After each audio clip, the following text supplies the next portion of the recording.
الآن مو بحثي هنا، بحثي عندما حقق هذا الكتاب، يعني ماذا؟ يعني 20 عاما بحث وانتهى إلى ماذا؟ إلى نظرية التطور، وكتب الكتاب بعد 20 عام. يعني ايش قال؟ يعني 1859. أنا بعد لا أعلم بعد 1859 هل كان لا أدريا أو كان ملحدا أو كان مؤمنا بالله يا هم. ومع الأسف الشديد لم أجد أحد أشار إلى هذه النقطة، أقولها صريحة، لم أجد أحد. ماذا كان؟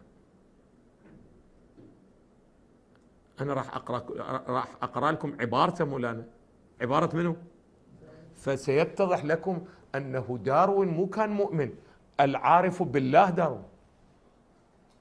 وحقكم لا تصدق، أنا قرأتها لمجموعة من الأعزة، قلت لهم ما راح أقول لكم هاي العبارة لمن، فأقرأ لكم إياها. شوفوا هاي العبارة تشبه عبارات من؟ قال عبارات فت عارفها. قلت له بلي العارف بالله داروين. سأقرأ لكم العبارة، شوفوا بأنه بيني وبين الله ماذا يستنتج. أين يقول هذه العبارة؟ يقولها في 4 أسطر من آخر الكتاب، خلاص، يعني خاتمة شنو؟ خاتمة تحقيقاته ل20 عاما.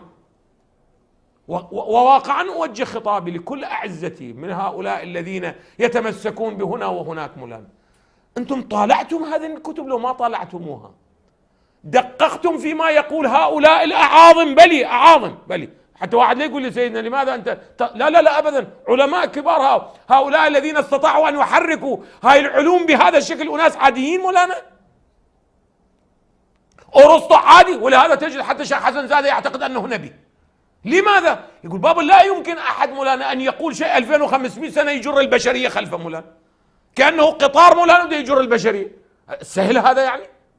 ابن سينا سهل 1000 سنة مولانا قانونه يصير هو الكتاب الأصلي في العلوم الطبية والفلسفة وإلى غيره. هذا إنسان عادي مولانا؟ ما يمكن أن يكون عادي، ما يمكن. أقرأ لك عباراته لمن مولانا؟ ها؟ للعارف بالله داروين. التفتوا إلى العبارات في صفحة 509 و510 اللي آخر البحث. هاي تعليقاتي على الكتاب. شوفوا آخر شنو؟ آخر صفحة بعدها، بعدها شنو؟ الفهارس تشوفوها. أنا بودي الأعزاء يشوفوها. مع الأسف ما يوجد هنا كاميرا حتى تأخذ الكلمات حتى يتضح.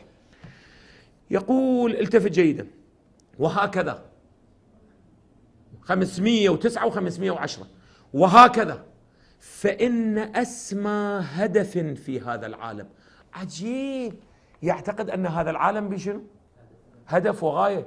المادة عندها هدف وغاية لو ما عندها؟ المادة العمياء عندها هدف؟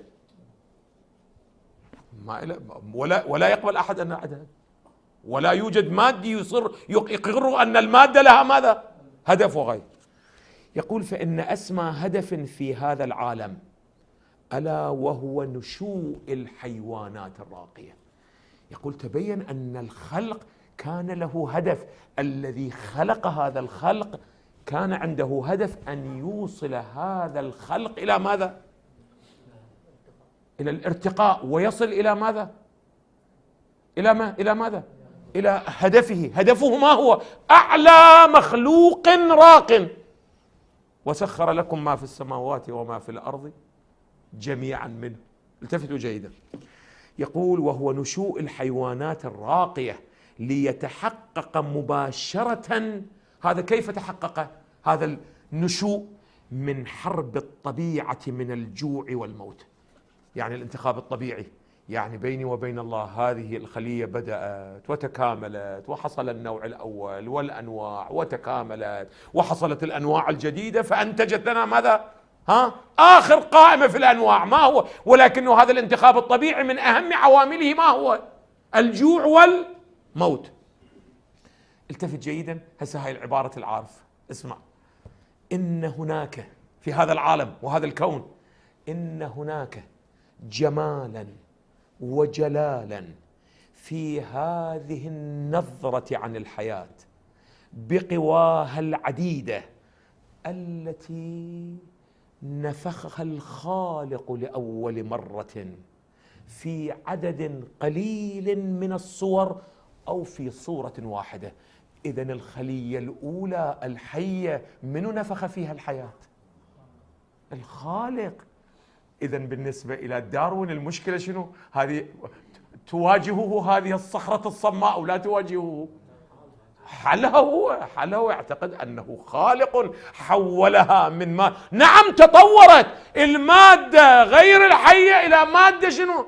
ولكن مو بالتوالد الذاتي، مو بخاصية المادة وتفاعلاتها الكيميائية، بل بماذا؟ بنفخ ونفخت فيه من روحي. وهذا مصطلح النفخ مصطلح ديني وهو شنو؟ والده كان مرشح انه يروح يقرا علم شنو؟ لاهوت. متدين كان، ولكن قال ما شفت ما اصلح لهذا العمل، والطب مدخل ووجد سنتين وما اصلح لهذا العمل. خلاص اعيد العباره. يقول ان هناك جمالا، يعني في هذا الكون جميل الذي أحسن كل شيء خلقه وبدأ خلق الإنسان من طين. هذا نص قرآني. هذا أنا ما أريد أقول بأنه قارئ قرآن ومترجم من القرآن أبدا، ولكن هاي المنظومة الدينية هي هذه. إن هناك جمالا وجلالا في هذه النظرة عن الحياة اللي لها هدفية وتريد أن تصل ماذا؟ إلى موجود أرقى، بقواها العديدة التي نفخها الخالق لأول مرة في عدد قليل من الصور، بل في صورة واحدة. يعني شنو؟ يعني لا خلية الخلية الأولى الصورة واحدة. يعني شنو؟ خلية أولى بسيطة فيها تعقيد أو لا يوجد فيها تعقيد؟ لا يوجد فيها. وهو كذلك، لأنه يعتقد أن كل هاي الأنواع بدأت منين؟ من صور 5 ثم صارت 5 ملايين، لو من صورة واحدة. يقول من صورة واحدة في عدد قليل من الصور أو في صورة واحدة. وإنه لبينما ظل هذا الكوكب يدور طبقا لقوانين الجاذبية الثابتة، كانت وما زالت تتطور. أكو ثبات لو ماكو ثبات؟ من حقه عند قرائن تقول بأنه يوجد ثبات أو لا يوجد ثبات. لا، من حق هذا. أنا ما أريد أدخل في المسائل الأربع الآن. إحنا بحثنا أين الآن؟ في المسألة الخامسة. وإنه لبينما ظل هذا الكوكب يدور طبقا لقوانين الجاذبية الثابتة، كانت وما زالت تتطور من مثل تلك البداية البسيطة. يعني ماذا؟ الخلية البسيطة من مثل تلك البداية البسيطة تتطور صور لا نهائية من الحياة. يعني بيني وبين الله إذا تريد تلقى لك فد عالم دين يريد يحكي شلون يحكي بعد؟ وهو الذي أنشأكم من نفس واحدة مشت انت بيني وبين من تقرا. ولهذا قلت بانه بيني وبين الله مباشره. لا تقول نظريه التطور الداروينيه مخالفه الدين انت ما تفهم لعد النظريه، ما تفهم النظريه. انت من اين قال هذا؟ نعم، اذا استطعت نجمع مجموعه قرائن علميه تقول بانه بيني وبين الله هاي القضيه اللي دا يقولها هنا بها اشكاليه، هاي بها شنو؟ اشكاليه، نوع ما يقدر يتطور الى شنو؟ نوع. انت من حقك، اما لا تقول لي بهذه هاي المنظومه وشنو هي؟ باطلة. هذا هو صاحبه، هذا يقول ده يثبت أن الخلية بدأت من؟ أما والله أستغرب أنا. يعني أنت شايف ملكيون أكثر من الملك؟ التفتوا جيدا، خلي أكملها. قال وما زالت تتطور من مثل تلك البداية البسيطة صور لا نهائية من الحياة غاية في الجمال. هاي بينك وبين الله مال المادة العمياء، غاية في الجمال وغاية في العجب. أصلا يقف الإنسان شنو؟ متعجب حائر، أي نظام ده يحكم هذه الخليقة؟ نعم، التفت جيدا. ولكنه داوغنز ماذا فعل أعزائي؟